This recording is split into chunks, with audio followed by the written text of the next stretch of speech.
Hello everyone, welcome back to our DSA interview series. నిన్న మనం 2 pointer technique గురించి నేర్చుకున్నాం కదా. ఈరోజు ఆ కాన్సెప్ట్ని యూజ్ చేసి ఒక ఫేమస్ ఇంటర్వ్యూ ప్రాబ్లం అయితే సాల్వ్ చేద్దాం. అదేంటి అంటే move zeros to the end అనమాట. సో ఇదేంటి అంటే లీడ్ కోడ్లో ఒక 283 problem number. So first problem ఏంటి అనేది చూద్దాం. మనకు ఒక ఇంటీజర్ ఎరే అనేది ఇస్తారు. మన టాస్క్ ఏంటి అంటే ఎరేలో ఉన్న జీరోస్ అన్ని లాస్ట్కి మూవ్ చేయాలి. అలాగే ఎరేలో ఉన్న నాన్ జీరో ఎలిమెంట్స్ ఆర్డర్ మాత్రం చేంజ్ అవ్వకూడదు. ఇంకొక ఇంపార్టెంట్ కండిషన్ ఏంటి అంటే న్యూ ఎరే క్రియేట్ చేయకూడదు, ఎగ్జిస్టింగ్ ఎరేలోనే సాల్వ్ చేయాలి. సో దీన్నే ఇన్ ప్లేస్ సొల్యూషన్ అని చెప్పేసి అంటారు. సో ఈ ప్రాబ్లం చూడగానే మనకు వచ్చే ఐడియా ఏంటి? 2 ఎరేస్ని క్రియేట్ చేయడం, ఒక ఎరేలోనేమో జీరోస్ని స్టోర్ చేస్తాం, ఇంకొక ఎరేలో నాన్ జీరో వాల్యూస్ని స్టోర్ చేస్తాం.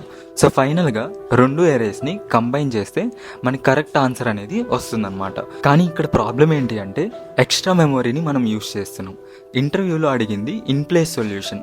సో ఈ అప్రోచ్ కరెక్ట్ ఆన్సర్ ఇస్తుంది కానీ ఆప్టిమల్ సొల్యూషన్ని కాదనమాట. సో ఇప్పుడు ప్రాబ్లమ్ని ఇంకొక యాంగిల్ నుండి థింక్ చేద్దాం.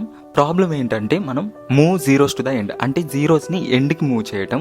కానీ మనం ఇలా థింక్ చేద్దాం, నాన్ జీరోస్ ఎలిమెంట్స్ ఏవైతే ఉన్నాయో వాటన్నిటిని ఫ్రంట్కి తీసుకొచ్చేద్దాం. అప్పుడేమవుతుంది, 2 సేమ్ మీనింగే కాబట్టి నాన్ జీరో ఎలిమెంట్స్ కరెక్ట్ పొజిషన్స్లో ఉంటే ఆటోమేటిక్గా జీరోస్ అనేవి లాస్ట్కి వెళ్ళిపోతాయి. సో అదే ఈ ప్రాబ్లం యొక్క లాజిక్ అనమాట.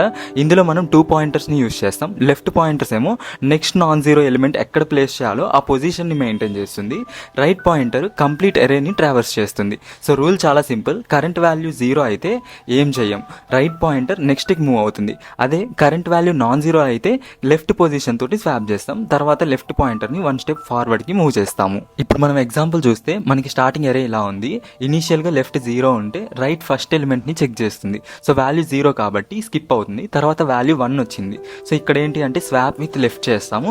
ఎరే బికమ్స్ 1 0 0 3 12, లెఫ్ట్ బికమ్స్ 1 అవుతుంది. అప్పుడు నెక్స్ట్ వాల్యూ మళ్ళీ 0 వచ్చింది. సో ఇక్కడ స్కిప్ చేస్తున్నాము. తర్వాత 3 వచ్చింది, ఇక్కడ స్వాప్ చేస్తాం.